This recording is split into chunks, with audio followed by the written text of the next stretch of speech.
Welcome back everybody to another episode of our weekly Moto News Roundup, where this time we'll look at 3 new bikes from MV Agusta, a new paint job for Yamaha's retro sports bike, changes potentially coming for that R7, Cardo unveil a game-changing new product, then we've got a teaser for what looks like an incredible bike from LANGEN, LIVEWIRE also teased 3 new bikes ahead of EICMA, Moto MORINI have something a bit off-roady, and there's a special edition of Honda's Hornet available in the UK. Then we've got a new 440 from an Indian brand. Ducati unveiled a new logo ahead of their centenary, and it looks like big changes are afoot at KTM, with not only a new name for their parent company, but also some big changes internally as well. But let's kick off with MV Agusta, who've had a flurry of announcements this week, including some new bikes. Well, I say new, they're kind of new and old, like this Brutale 800, which is largely unchanged from the previous Brutale 800s that have come before it. It is Euro 5 Plus emissions compliant now, but otherwise still 111 horsepower, still 85 Newton meters of peak torque, still largely the same chassis as well, and it rolls on adjustable Marzocchi and Sachs suspension, Brembo brakes,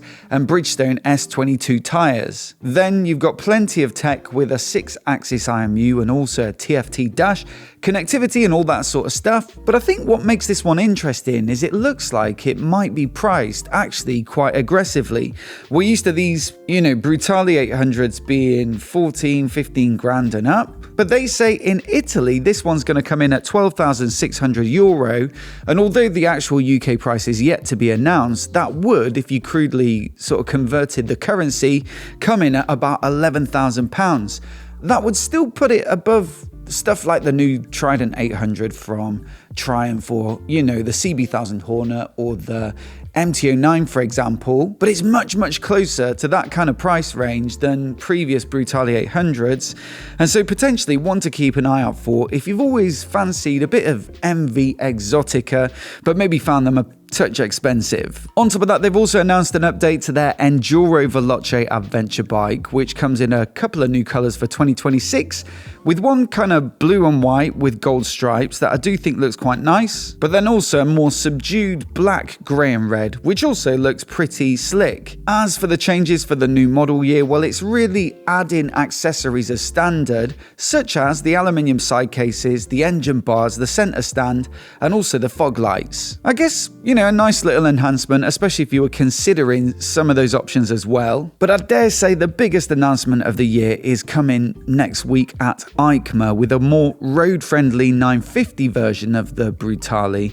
that uses the same, more torquey triple as this Enduro Veloce. So definitely stay tuned for that one. But in the meantime, the price on this one, the Enduro Veloce adventure bike, is €19,900, so still pretty punchy when it comes to the sort of mid to large capacity adventure market. And again, if you crudely convert that one, it would come in at about 17.5 grand, but proper UK pricing to follow. Lastly, on the MV front, I'm not sure if you're familiar with Ducati's Unica program, but the idea is that wealthy customers can come in and completely configure and spec up their own specific taster bike, right down to the individual components and also like the finishes used, the colors used, and all that sort of thing. I think the idea is you could then have a bike that not only matched your own personal tastes, but also if you had like a fancy supercar in the garage or a certain theme in your vehicles, then you could get it exactly matched up as well. Anyway, MV have also announced a similar service this week called Sartoria Mechanica. And so it basically allows you to work with their design center to come up with whatever you can imagine. Now, I'm a little bit torn on this one because on the one hand, it's quite a cool thing to be able to offer. But then on the other, we've all stood in the queue at Subway and seen some of the monstrosities that come out when people are left to their own devices. Sometimes it's just best left to a qualified sandwich artist, or in this case, someone who's been designing motorcycles for years. Anyway, let me know what you think down in the comments below. Over at Yamaha, though, we've got a new finish for 2026 for the XSR 900 GP, and in my opinion, this one looks absolutely phenomenal. This time around, it's a yellow, black and white speed block design, inspired, of course, by the race-winning bikes of Kenny Roberts. Otherwise, no technical changes to report, so I won't go on about this one, but I just had to include a few images of it this week because I think it's a stunner in this new finish. On top of that though, motorcycle.com have uncovered some information that suggests that a new R7 update could be on the way in the next week or so. Swiss homologation filings have revealed a new model code and also a new engine code, and so it's very likely that all of the updates to the other CP2 powered bikes like the Tenere, the MT-07, the Tracer 7, all of which recently got a ride-by-wire throttle and traction control and cruise control and stuff like that. Well yeah, it's expected that these will be added to this R7 middleweight sports bike very soon. To be fair as well, it's been pretty much untouched since they introduced it way back in 2021 now, and so perhaps it was due a bit of an update. And it also goes along nicely with the news that we reported in the last episode that the R7 is set to become the standardized engine across Moto 3 for 2028. Something else that I'm also looking forward to checking out at EICMA next week though is a new product from Cardo, who traditionally of course have been known for manufacturing Bluetooth and mesh communications headsets. I will say they're a partner of ours of course, just for full transparency, but I think either way, this new announcement of their Beyond product, their first ever helmet, is significant, and I think it's probably going to be a market leader in terms of, a helmet with kind of smart capabilities. We're talking a brake light built into the back, you've got LEDs on the front as well, it's got all of their latest comms built in as well with all the best features. A chip apparently to monitor the health of the helmet to make sure it's still safe, so that's a really good thing built in as well. But the thing that I think is going to be most attractive to most riders is the fact that it will use ANC, or active noise cancellation. Basically, it measures the frequencies around your ears or around the helmet and then plays kind of opposing frequencies inside with the speakers into your ears, and it sort of cancels each other out, much like any other ANC enabled headset or AirPods or stuff like that. Nah, I don't think this one's going to be cheap. There are two levels of spec, but I think the top level that has all the features built in, they've said is going to come in around $1,200. So, it's in a different league even to some of the most premium sports touring helmets. But I think for top of the range hearing protection in that regard, it's a price that many people will be willing to pay, especially if they're doing a lot of mileage. Now, at the London Motorcycle Show a couple of years back, we saw this incredible concept bike from Langen called the Lightspeed, which basically looks like the ultimate power cruiser. It's got the stunning looks, the long, low chassis, and also a punchy 1190cc V-twin. Now, not only is the standard version said to make about 185 horsepower, but they also said at the time they were working on a turbo version that was capable of a mind-bending 300 horsepower. So we're talking H2R levels of power there. And it's said to be pretty lightweight as well. So needless to say, I'm excited to see what they come up with when it goes into production. Now, the great news is it looks like there's not actually that long to wait, because there's been a couple of teasers on their Instagram, and they're giving the date of the 11th of November 2025. So a couple of weeks away, right between EICMA in Italy and Motorcycle Live in the UK. And so we'll definitely be swinging by their stand in Birmingham to bring you all the details of that particular bike, but it does look like it's going to be a proper stunner. Also on the teasers, we've got Moto MORINI, who always have something a bit special for EICMA, with it being kind of their home show. But it looks like this time round we've got an adventure bike with a couple of teasers on Instagram using the model name Kangaroo Rally. Thing is, last year they also released an adventure bike called the Alter Hike. It's slightly awkwardly named, but it did look pretty decent, a sort of mid to small capacity off-road capable adventure bike, and that one's set to be fully unveiled in its production spec this year. But then also they've got the X-Cape line of adventure bikes too, which have been in the lineup for 2 or 3 years now. So it begs the question, how many different adventure bikes can the Moto MORINI lineup sustain? Well, perhaps there's some clear differentiation between those different models, and we'll find out in the next week or so. Livewire are also getting ready for EICMA and putting out a few little photos of bikes that will be on show. And I've got to say, actually, of all the electric bikes I've seen recently, these are some of the most interesting or tempting looking. One is a concept bike called the Alpinista Corsa, which kind of shows what could be done if you made the Alpinista naked, properly sporty. They've gone in with the paint job and made it look a bit more flashy. They've got some bling components performance too, but I actually think the most meaningful feature about this bike is the DC fast charging, which they say can go from 20% to 80% in just 10 minutes. I was reading up about this one on MCN, and they said the standard bike does the same charge in 6 hours on a level 1 or even 78 minutes on a level 2 charger, and so to get it down to 10 minutes would completely change, I think, people's perceptions of how useful or usable an electric motorcycle could be. Then we've got these awesome looking little mini bikes that they, I think, first released at one of the big Harley events a couple of months back, but they're going to be on their stand as well, and these are on their S4 Honcho platform with both a street version and also a trail version. Think kind of electric Honda Grom or Monkey, and with the street version you can ride it on an A1 license, so that makes it, you know, nice and achievable for a lot of people.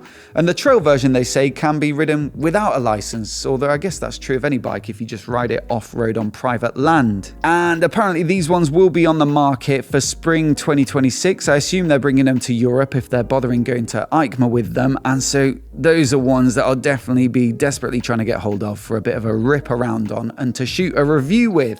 Then, well, this one's less my cup of tea, but I still think it looks kind of interesting anyway, because they've been working in partnership with Kymco, and they've come up with this kind of electric maxi scooter that uses their S2 powertrain. So it should be pretty quick. I wouldn't say it necessarily does it for me massively in terms of the design, but then again, probably better than most other maxi scooters, and it should be a bit of a blast to ride as well. Still, regardless, I'd much rather spend the same money on this, the 5.4 edition of Honda's CB1000 Hornet, which has just been made available by a dealer in the UK at Doble Motorcycles. 5.4 is the custom shop of Guy Willison. I filmed a walk around of his workshop a few years back when he was working on some beautiful CB1100s. They also did a cracking CB1000R as well.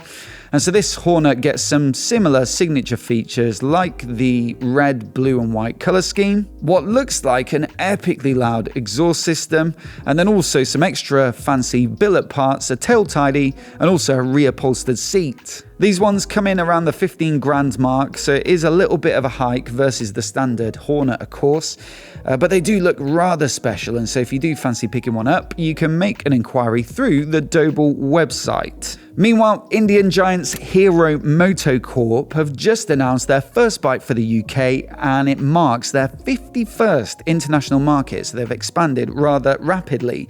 This bike is called the Hunk 440. I'm not sure I'd go in for a bike called a Hunk, but it's a 27 horsepower little naked that does get some fairly nice features given its aggressive price point, like KYB suspension, a TFT dash, and also LED lighting all round. They say it'll come in at 3.5 grand plus on the road charges, so really very competitive indeed.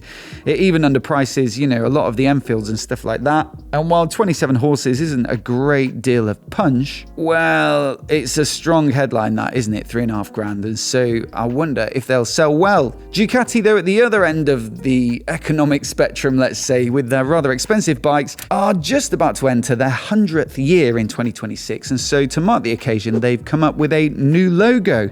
Nothing momentous about it, it just says Ducati 100, as you might expect, but I do think maybe it's a good sign that we can expect some pretty special bikes maybe, or events from Ducati in the new year. Also getting a new logo, but perhaps under kind of less celebratory circumstances, will be the PIERER Mobility Group, who were made infamous for the whole KTM financial saga, which culminated in them being bailed out by Indian manufacturing giants Bajaj. Now, they already had a relationship with Bajaj because they made all the 390s and below for KTM, but it looks like they're about to be properly fully at the wheel after their financial injection, with an extraordinary general meeting coming up in November where they'll vote on whether to change their name or not. And if it goes through, it looks like, as well as, you know, the takeover being approved by regulators, the PIERER Mobility AG, so the parent group for KTM, Husqvarna and GasGas, will now be known as Bajaj Mobility AG. Might be a good thing. If you've had a bit of a rough time, then perhaps a change of image is exactly what it takes to move on. Think about Norton, for example, with the TVS takeover. But it also looks like there's going to be plenty of work under the hood if an interview is to be believed with their managing director, Rajiv Bajaj, which I think was aired last week on a financial TV station in India, but was picked up by Cycle World. It's a great article, actually, the piece on Cycle World, if you want a full history of everything that's gone on. They've just added and added to it, so it's worth